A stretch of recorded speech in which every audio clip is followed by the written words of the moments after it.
Hello everyone. Today I am going to be talking about how to think when you draw in another artist's style. When you're first learning to draw, copying the work of other artists and illustrators is a great way to learn skills and find elements that you want to incorporate in your own work. With that in mind, I am going to be looking at three different art styles and talking you through my thought process as I look to mimic them. The first person I'm looking at is Herge, the illustrator behind the Tintin comics, and I've begun to draw a character who looks very similar to Tintin. He's got the black eyes, the little nose, and the face that's basically a circle, but I've given this particular character curly hair. When copying another artist's style, a lot of people's instinct is to find the main character of that show or comic or whatever and make that character design with a few detail changes to justify it being a new character. This isn't always a bad thing, as the main character is often done in a simple and appealing style so that it can connect with viewers in a way that some of the secondary characters won't. That said, it can be pretty redundant if you are trying to put your character alongside the work of the artist as if it exists in this same story. If you look at the work of Herge in Tintin, Tintin is the only character who looks like Tintin. Everybody else has large noses and the features of caricature more than anything. And so if you're trying to design a character that looks like it belongs alongside Tintin, then keeping in mind how some of the other characters in the series look will be worth your time. With this in mind, I'm going to try to make a new character. I'm going to begin with that big nose because that seems to be something that almost all of the other characters have. I'll do the black dots for eyes because that's another thing that's nearly universal within the series. Some of the other things, however, aren't quite so universal. Seems like a lot of these characters have facial hair, so I'm going to give mine a big bushy mustache. Another thing to keep in mind is the quality of your lines.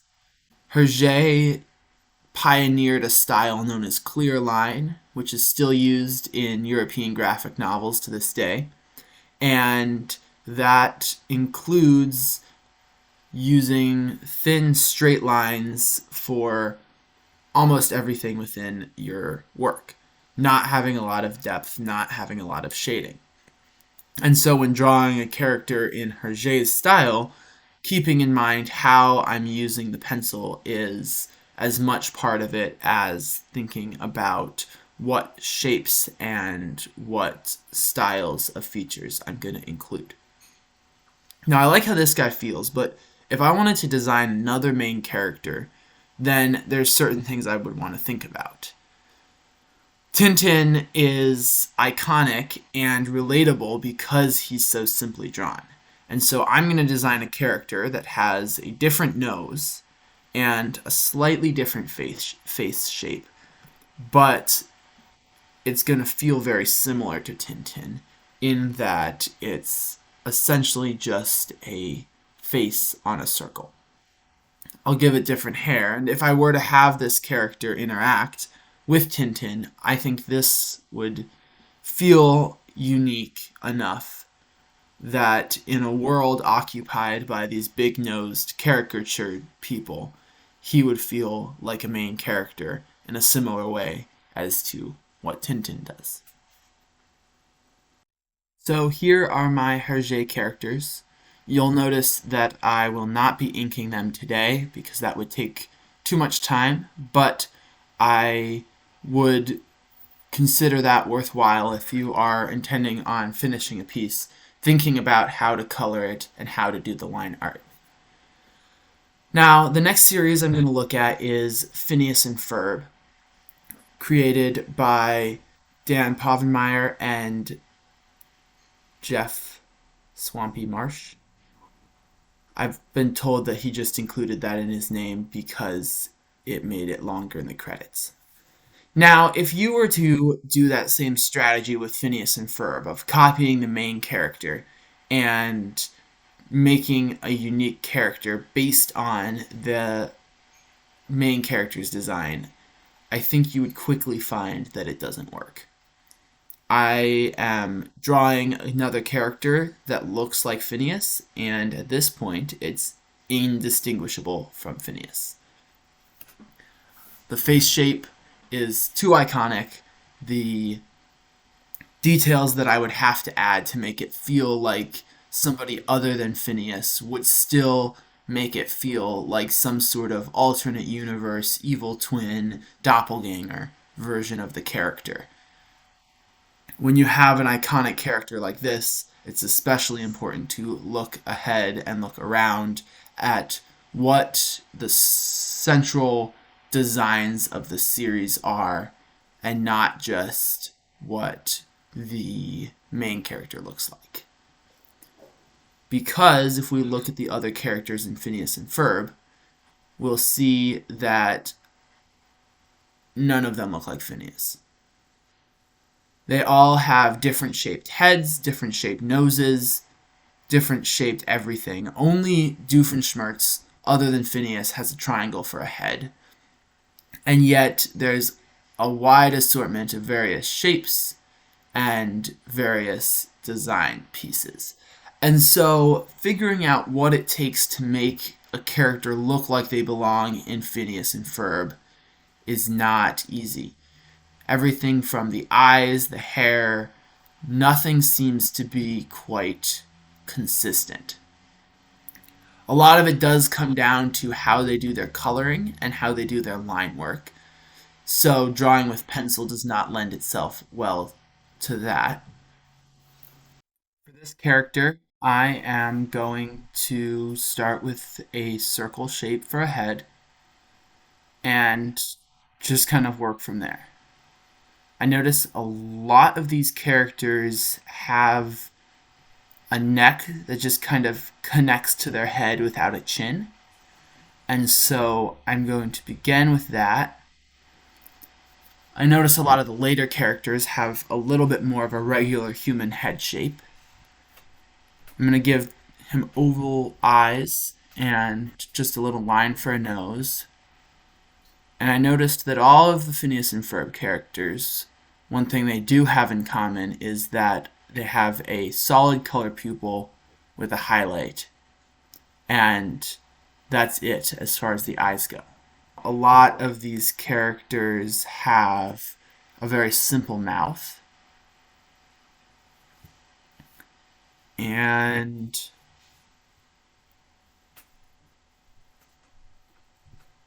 simple enough eyebrows. I'm going to give it hair. Something about this hair feels like it needs a hat over it. But that to me does not feel like Phineas and Ferb. This character looks like it could be made to fit within the series, but it would not have a reoccurring role. Doesn't quite have the feel of the show's main characters. Something about it's off, and it might be fixed with the right coloring and the right line work, but I don't like it.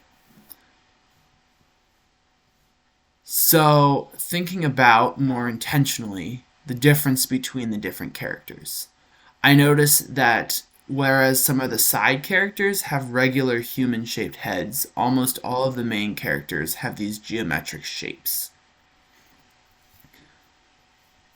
Characters that are tough and manly seem to have that semicircle. Characters that are more energetic have that P with the neck sticking down. Characters that are meant to stand out as main characters have that triangle shape. Well, some that are more thoughtful have the large Easter Island nose like Ferb and his father. Overall, aside from those few characters, the noses seem to be mostly lines drawn on the face. Whether it's just a little up and down squiggle or something more intentionally shaped, it's just the line. And I've noticed that the eyes are often spaced out. I think Phineas and Ferb are the only two characters that I can see here whose eyes touch.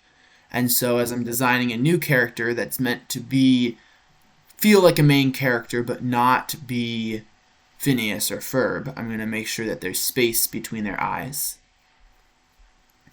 And with that, I think I'm ready to jump in and try for a second attempt. I'm going to go with that neck shape, almost like the letter P, that Candace and Vanessa and Milo in the spin-off show Milo Murphy have. I think that shows sort of an energy within each character that has it. I am going to make it different from Candace by having a rounder nose and putting the eyes a little bit farther apart, having maybe the face a little bit smaller proportionally. But I'm going to make sure that I use those same dark pupils with a single highlight in them. Give it a frowny face this time. And with the more stylized geometric heads, I noticed the eyebrows often float over them instead of actually being on the character's heads. The hair can be just about anything, but I think having it feel like there's a little bit of a head underneath is important. I'm also going to give this character a hand, because something that seems very distinct about Phineas and Ferb is that all of the characters only have 4 fingers. It's a small detail that gets referenced only occasionally, but in trying to make the character feel like it belongs in this universe, I think having that hand makes a difference. I think this character looks more like Phineas and Ferb, or more like the Phineas and Ferb characters than the first one that I did. Alright, let's do one more. This is Greg from Over the Garden Wall. Little cutie. What stands out to me when I first see this character are his big eyes. And so again, if I was just going to go through the style of copying the main character, that would be where I would start. The difference between Over the Garden Wall and the other ones we've looked at, especially Phineas and Ferb, is that all of the characters have a very uniform design. Almost all of them have a little shape for a nose, and the circular eyes with the solid black pupils on a basically circular face. The line work is simple, the colors are consistent, and so just copying this one character, I'm able to draw somebody that looks like they could inhabit a scene from the show. If they would happen across a little girl, it wouldn't feel like it was exactly supposed to be a female version of Greg, even if the basic face shape is basically the same. There is more uniqueness in a lot of the character designs. I don't think there are any that look just like the main characters, but this is one show where copying the main characters doesn't necessarily betray a lack of individuality. That said, I think we can do better if we do look at some of the characters together and really compare what they have in common. So as I said, they have those basic shapes for noses, the human characters at least. They have circles and triangles and ovals. They also have, for their eyes, circular or mostly circular, maybe a little bit more ovular, eyes with solid black pupils inside. They are all kind of symmetrically centered on the face with a very straight on look. You rarely see these characters completely from a partial side view. It's almost always either fully straight on or fully profile, like in this example here. So I'm going to make a version of a character. I'm going to give it a longer face than any of the examples here have, a triangle for a nose, and a simple mouth. And again, it's a lot of thinking about where these features are placed on the face. Here, these ones are very centered on the oval of the head and fairly symmetrically attached to their position. I'm going to give it an ear. And already it's looking like it belongs. Fits right in.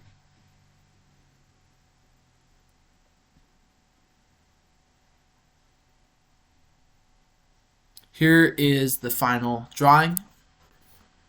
My camera cut out as I was drawing it, but I was able to give it a very distinct hairstyle that still is consistent with how they drew hair on the other characters, and thinking about the clothing also allowed to make somebody who feels like they're walking around in the 1800s world that Over the Garden Wall takes place in. If you liked this video, leave a comment and let me know. I would love to make more drawing tutorial style videos like this. I could recreate other styles of various shows or comics. If you're interested, just leave a comment, let me know what I should do next, and be sure to like and subscribe if you enjoyed this video. Thanks for watching.